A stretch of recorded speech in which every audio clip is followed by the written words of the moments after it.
紅磡係一個好特別嘅地方，一街之隔，嗰邊嘅紅磡體育館每晚開緊演唱會，呢邊嘅殯儀館同樣每晚都開緊演唱會。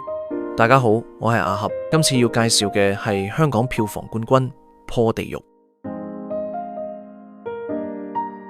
疫情之下，香港嘅經濟受到嚴重打擊，飲食業、旅遊業、婚嫁業首當其衝，多間餐廳品牌公司紛紛結業。子華嘅婚嫁公司就喺疫情之下被逼轉行投靠死人行業。明叔80幾歲，都喺退休嘅年齡，想移民去溫哥華住。透過熟人介紹，將鋪頭轉讓俾子華。任何人都可以入行，只要有心跳、有呼吸、有膽量。嚟到先人嘅墳前，明叔將先人骨頭上嘅肉用刀慢慢分離，同家屬再三確認後，將骨頭放入器皿，隻手掂過骨頭嘅味，點洗都洗唔甩。開始嘅時候非常唔慣，大半日行行企企，咩都唔使做就有錢收，加上欠落財務公司幾百萬，唯有頂硬上。女朋友提醒唔好勉強自己，子華就話婚禮有新人，喪禮有先人，嗰邊有禮金，呢邊有白金，大家都係做一場表演，其實都係一樣。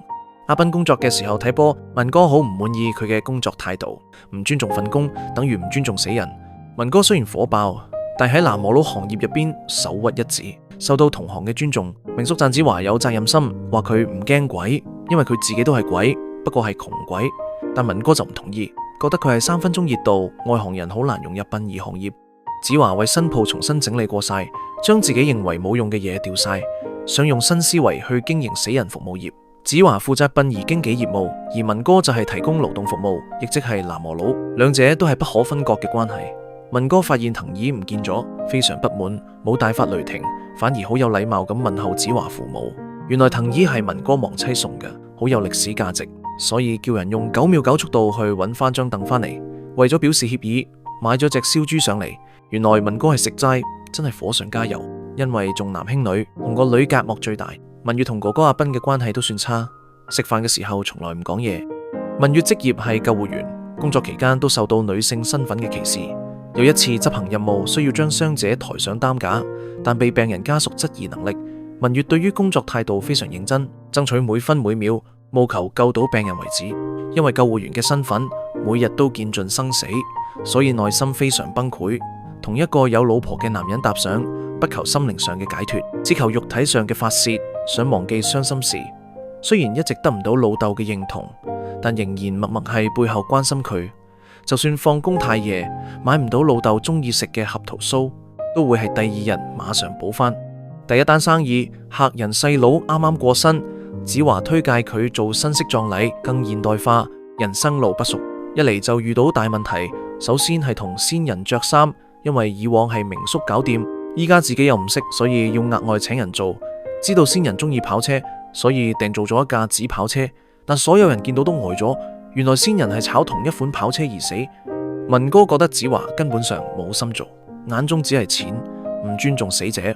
文月喺蓮姐鋪頭幫襯咗好多年，蓮姐好關心文月，同老豆對自己個女嘅態度完全相反，所以將感情投放咗喺蓮姐身上。與其話係街坊關係，倒不如係母女關係更貼切。認為女人有月經所以唔乾淨。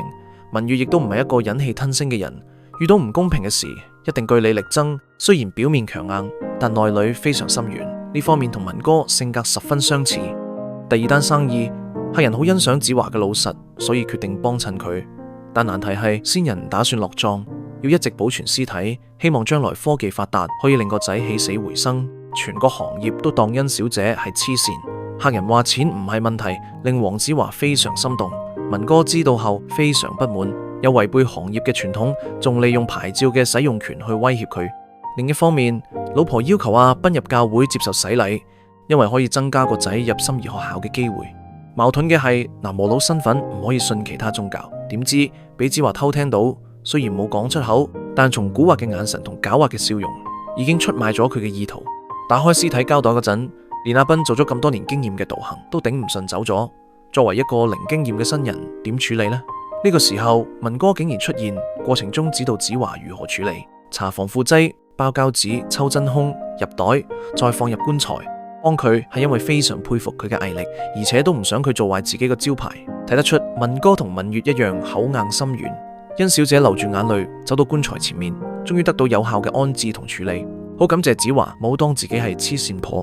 喺呢個喪禮中，除咗賺到錢，亦額外賺到一份喜悅。文哥話幫子華唔係認同佢嘅做法，超度死者先至係對佢最大幫助，而唔係安慰生者作為遮口。報案有市民暈倒，地址係蓮姐鋪頭，文月知道即刻衝過去，淚流滿面咁急救。佢一路喊一路做心外壓，同事提佢蓮姐已經走咗。其實佢都知道，只係接受唔到現實。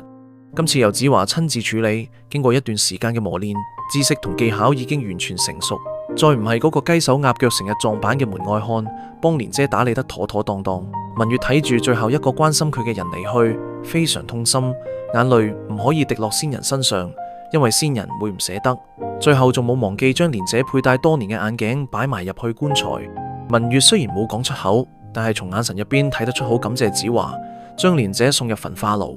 雖然文月份工見盡，無數人去世，但到依家依然仲未習慣。第三單生意，黎生對於自己老婆嘅喪事非常冷淡，更阻止死者嘅朋友見死者。子華幫先人化妝嗰陣，有個女士直接衝入嚟，因為黎生吩咐過要阻止佢，但苦苦哀求之下心軟，決定網開一面俾佢見。最後仲將死者小部分骨灰送咗俾佢。法律上黎生係死者家屬，但人情上女士先至係家屬，同當初賺錢嘅理念已經脫晒節，覺得紓解到人嘅心情先係依家嘅理念，開解到生者先可以令死者安息。文哥依然好唔滿意子華嘅作風，偷咗人哋骨灰做成鏈賣出去，所有嘢都係圍住個錢字。但係接住落嚟嘅對話令文哥對佢完全改觀。殯儀入邊有文有武，南無佬負責超度死人，而殯儀經紀負責超度生人，生人都要破地獄。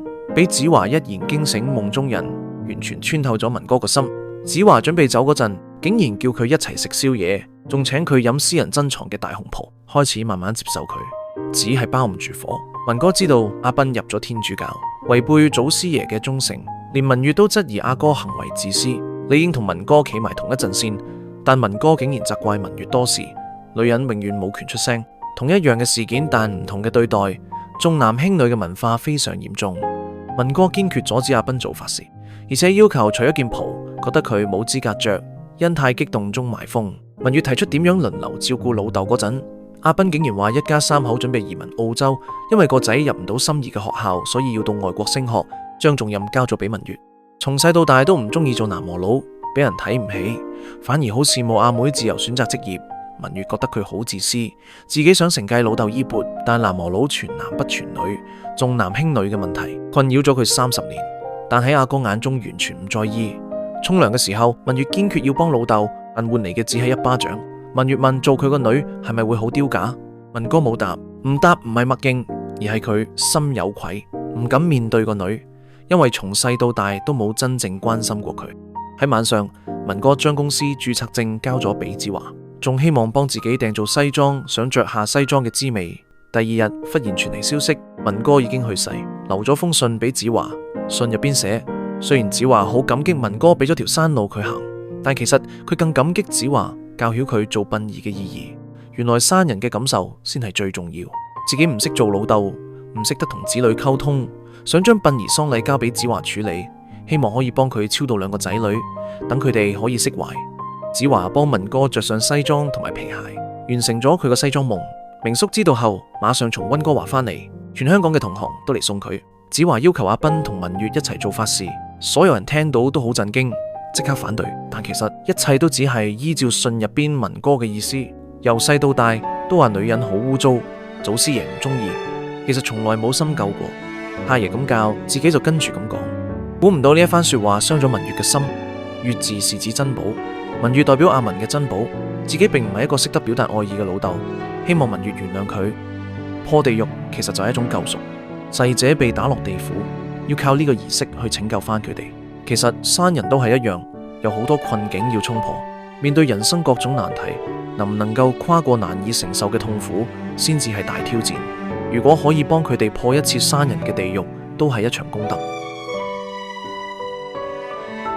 請訂閱同埋點讚，有多啲關注度，先令我有更多動力。多謝大家支持。推介大家睇以上2套解說。